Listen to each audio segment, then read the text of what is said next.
Salam bahagia. Perkenalkan, saya Duslianus Simanullah, calon guru penggerak Angkatan 8 Kota Bekasi. Pada kesempatan ini, saya akan memaparkan aksi nyata yang saya lakukan setelah mempelajari modul 1.1 tentang filosofi pemikiran Ki Hajar Dewantara.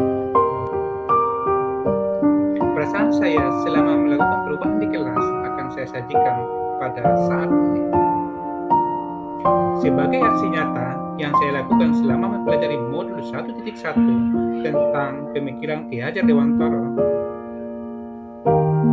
sebelum mengikuti pendidikan guru penggerak, pembelajaran yang saya lakukan di kelas lebih berpusat kepada guru atau teacher center. Selama ini, saya menyampaikan pembelajaran fisika yang didominasi dengan metode ceramah. Memang, metode ceramah dapat kita gunakan untuk mengejar materi yang sangat banyak. Sebagai akibatnya, tidak sedikit siswa yang mengalami kegagalan tidak mencapai KKM. Setelah saya mengikuti pendidikan guru penggerak, saya mengubah metode pembelajaran yang saya gunakan di kelas. Saya mencoba menggunakan metode pembelajaran yang lebih berpusat kepada murid.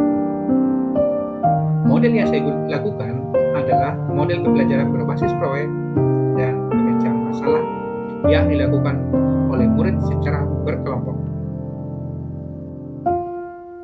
Selanjutnya, ketika saya mempelajari modul 1.1 yaitu yang berkaitan dengan pemikiran Ki Hajar Dewantara, saya mendapatkan bahwa tugas seorang pendidik adalah menuntun murid.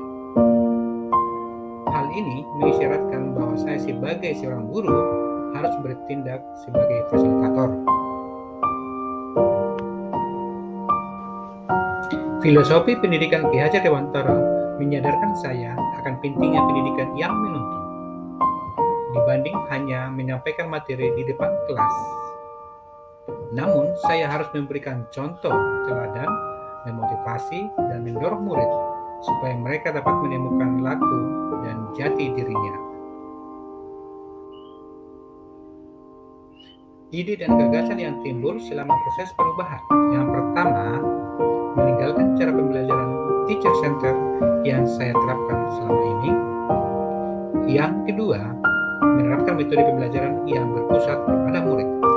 Yang ketiga, menerapkan nilai-nilai kolaboratif, reflektif, mandiri, dan inovatif dalam kegiatan pembelajaran yang menuntun. Sebelum melaksanakan aksi nyata, saya terlebih dahulu membuat perencanaan yang baik. Langkah-langkah yang saya lakukan adalah, yang pertama, saya melakukan diskusi dengan teman sejawat untuk membahas strategi apa yang tepat dilakukan dalam pembelajaran efek rumah kaca. Yang kedua, saya melaksanakan tes diagnostik kepada murid supaya saya dapat memahami sejauh mana pengetahuan awal murid tentang efek rumah kaca. Yang ketiga, saya menyusun modul ajar yang sesuai dengan kodrat alam dan kodrat murid yang berkaitan dengan efek rumah kaca. Selanjutnya adalah pelaksanaan pembelajaran. Pada tahap pendahuluan, yang pertama dilakukan adalah berdoa sebelum pembelajaran dimulai. Hal ini dilakukan untuk menumbuhkan nilai-nilai religius dan ketakwaan kepada Tuhan Yang Maha Esa. Yang kedua, menyampaikan tema dan tujuan pembelajaran yang akan dipahami siswa. Yang ketiga adalah membuat kesepakatan kelas dan pembentukan kelompok. Selanjutnya adalah pelaksanaan kegiatan inti. Dalam tahap kegiatan inti, yang saya lakukan adalah yang pertama, mengajukan pertanyaan pemantik, yaitu melalui tayangan video, gambar yang berkaitan dengan efek rumah kaca. Yang kedua, murid berdiskusi dalam kelompok, yaitu untuk membahas apa yang disampaikan di dalam video. Yang ketiga adalah presentasi hasil kerja kelompok. Hal ini dilakukan untuk melatih murid berkomunikatif dan dapat menjadi pendengar yang baik. Kegiatan terakhir adalah penutup. Di dalam kegiatan penutup ini, hal-hal yang dilakukan adalah yang pertama, memberikan penguatan terhadap hasil yang telah disampaikan murid di depan kelas ketika menyampaikan paparan hasil diskusinya. Yang kedua, memandu murid untuk menarik kesimpulan. Yang ketiga, menunjuk seorang murid untuk memimpin doa sebagai ucapan syukur kepada Tuhan bahwa pembelajaran telah selesai. Dan yang terakhir adalah ucapkan salam. Selain melakukan pembelajaran yang berpusat pada murid, saya juga mendidik siswa dengan kodrat alam dan kodrat zaman murid.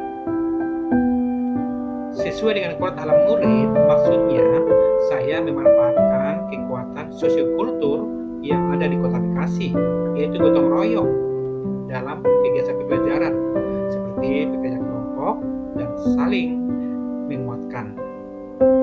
Kemudian, memanfaatkan lingkungan sekolah sebagai sumber belajar yang berkaitan dengan efek rumah kaca.